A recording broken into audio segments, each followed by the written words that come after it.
जय माता दी दोस्तों, आप सभी का स्वागत है हमारे YouTube चैनल में। दोस्तों 2 अक्टूबर के दिन एकादशी तिथि है।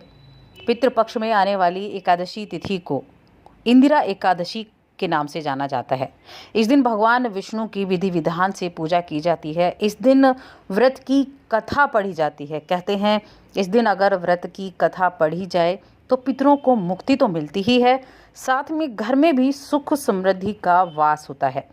तो आज की इस वीडियो में हम इंदिरा एकादशी की व्रत कथा के बारे में जानेंगे, जो आपके लिए बेहद लाभदायक रहने वाली है।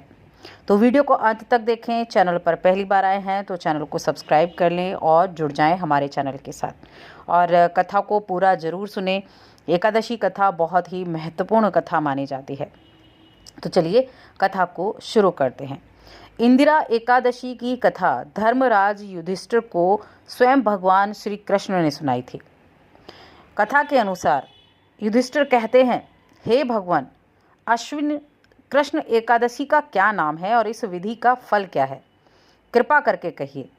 भगवान श्री कृष्ण कहने लगे कि इस एकादशी का नाम इंदिरा एकादशी है, और ये जो एकादशी है ये पापों को नष्ट करने वाली तथा पितरों को अधोगति से मुक्ति देने वाली होती है। हे राजन, ध्यानपूर्वक इसकी कथा सुने।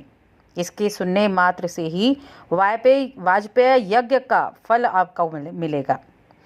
प्राचीन काल में सतयुग के समय में महिष्मती नाम की एक नगरी में इंद्रसेन नाम का एक प्रतापी राजा धर्मपूर्वक अपनी प्रजा का पालन करते हुए शासन करता था। वह राजा पुत्र, पौत्र और धन आदि से संपन्न था और विष्णु का परम भक्त भी था।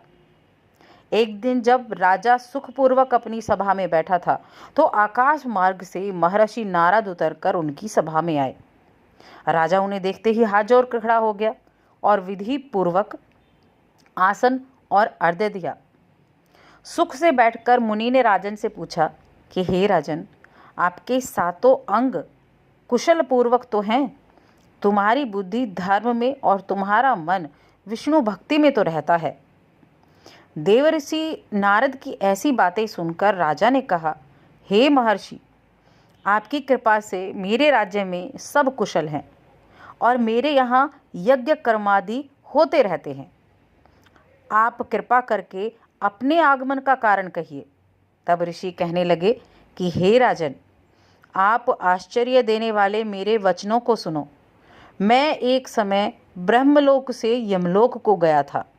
वहाँ श्रद्धापूर्वक यमराज से पूजित होकर मैंने धर्मशील और सत्यवान धर्मराज की प्रशंसा की। उसी यमराज की सभा में महान ज्ञानी और धर्मात्मा तुम्हारे पिता को एकादशी का व्रत भंग होने के कारण देखा। उन्होंने संदेश दिया, सो मैं तुम्हें कहता हूँ। उन्होंने कहा कि पूर्व जन्म में कोई विघ्न हो जाने के कारण मैं यमराज के निकट रह रहा हूँ। सो हे पुत्र, यदि तुम अश्विन कृष्ण इंदिरा एकादशी का व्रत मेरे निमित्त करो, यानी मेरे लिए करो, तो मुझे स्वर्ग की प्राप्ति होगी और इससे मुझे मुक्ति मिलेगी। इतना सुनकर राजा कहने लगा, हे महर्षि, आप इस व्रत की विधि मुझसे कहिए। नारद जी कहने लगे, अश्विन माह की कृष्ण पक्ष की 10वीं के दिन प्रातःकाल श्रद्धापूर्वक स्नान आदि से निवृत्त होकर पुनः दोपहर को नदी आदि में जाकर स्नान करें। फिर श्रद्धापूर्वक पितरों का श्राद्ध करें और एक बार भोजन करें। प्रातःकाल होने पर एकादशी के दिन स्वच्छ वस्त्र धारण कर स्नान कर व्रत के नियमों को भक्तिपूर्वक ग्रहण करें और प्रतिज्ञा करें कि मैं आज संपूर्ण भोगों को त्याग कर निराहार एकादशी का व्रत करूंगा। हे अच्युत, ये पुंडरीकाक्ष, मैं आपकी शरण में हूँ, आप मेरी रक्षा कीजिए। इस प्रकार नियम पूर्वक शालिग्राम की मूर्ति के आगे विधि पूर्वक श्राद्ध करके योग्य ब्राह्मणों को फलाहार का भोजन कराएं और दक्षिणा दें। पितरों के श्राद्ध से जो भी बच जाए उसको सूंघकर गऊ को दें। धूप, दीप, गंध, पुष्प, नैवेद्य आदि सब सामग्री से भगवान का पूजन करें।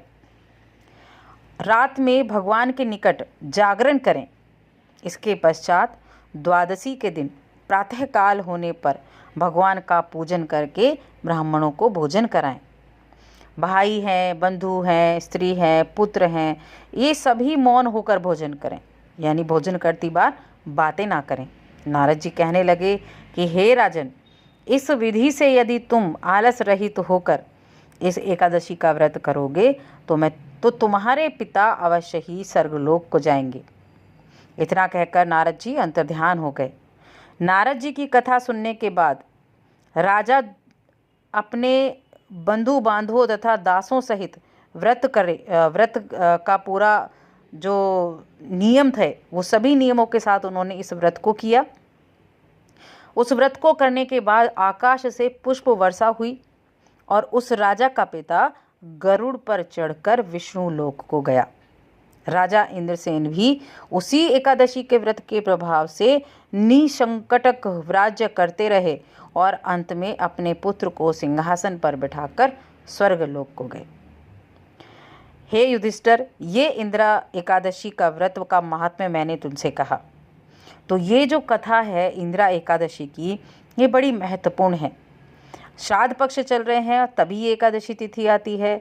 हर किसी के परिजनों का श्राद्ध तो होता ही है, हर किसी को पितरों के लिए तर्पण तो करना होता ही है।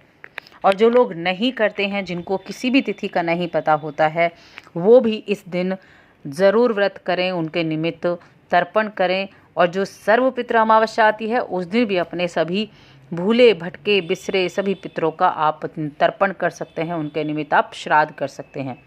लेकिन इस एकादशी के दिन आप ज़रूर करें, भगवान विष्णु की पूजा पाठ करें सुबह को नहा धोकर, फिर अपने पितरों का ध्यान करें। अपने पितरों का ध्यान करते हुए उनके निमित्त होकर ही आप ये व्रत करें कि आपके पितरों को मोक्ष की प्राप्ति हो और उनका आशीर्वाद आपको मिले। जब आप उनका ध्यान करके इस व्रत को करेंगे तो ये जो व्रत का फल है ये आपके पितरों को मिलेगा, साथ में आपको भी मिलेगा और आपके पितरों का आशीर्वाद भी मिलेगा।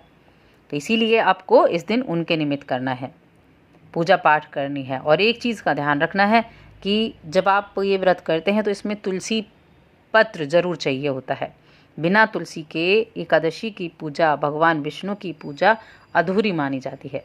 इसीलिए तुलसी की पूजा करें, शाम के समय तुलसी के पास एक दीपक जरूर जलाएं और पूरे दिन मन ही मन ओम नमो भगवते वासुदेवाय नमः इस मंत्र का बस जप करते रहें।